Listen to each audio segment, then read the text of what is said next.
An Iraqi mission to Moscow, one last chance to stop the war. And friendly fire kills 2 more American soldiers. This is the CBS Evening News. Paula Zahn sitting in tonight for Connie Chung.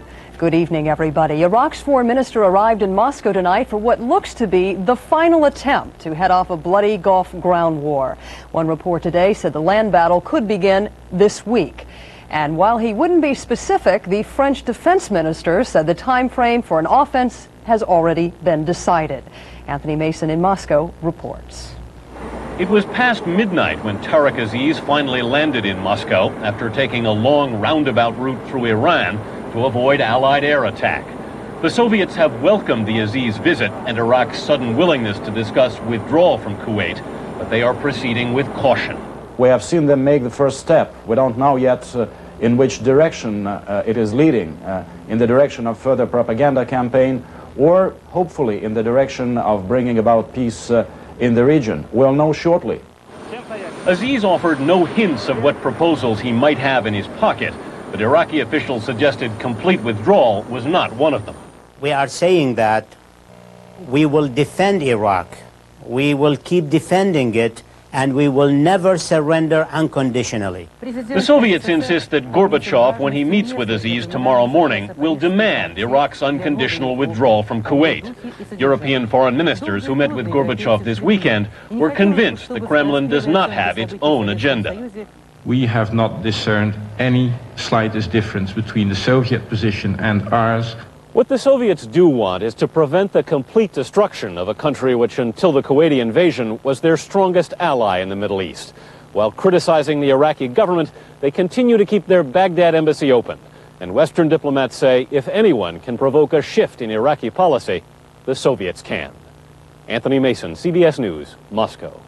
President Bush said today he hopes the Moscow peace talks produce a real breakthrough. He also said he hopes to end what he called the suffering in Kuwait very, very soon. White House correspondent Wyatt Andrews reports from Gannybunkport, Maine. The president, on the record, is wishing Gorbachev's peace efforts well, but is warning him in both private messages and public pronouncements not to give in to any of Iraq's preconditions.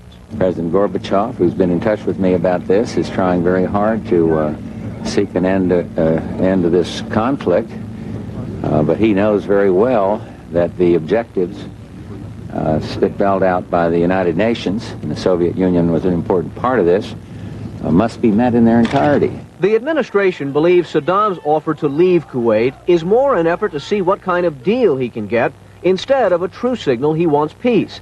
That's the reason the U.S. repeatedly urged the Soviets today to keep the agenda limited. If the meetings could produce an unconditional, immediate Iraqi withdrawal from Kuwait, more power to them. The Soviet Union, for its part, assured the U.S. that's all it wants too, that it will not be looking to cut a face-saving deal. We are not going to negotiate with them about face-saving. I think that if they chose and if they made a political decision to pull out of Kuwait, Saddam Hussein could think of some propaganda way to face-save, so it's not our worry. But that's what everybody says on the record. On background, a senior administration official says the White House is worried the Soviets might actually engineer a ceasefire before the U.S. Air Force can destroy more of the Iraqi army. Because the White House does not want this war to end with Saddam's military power intact, officials in fact are hoping the Soviet peace talks, for now, go nowhere.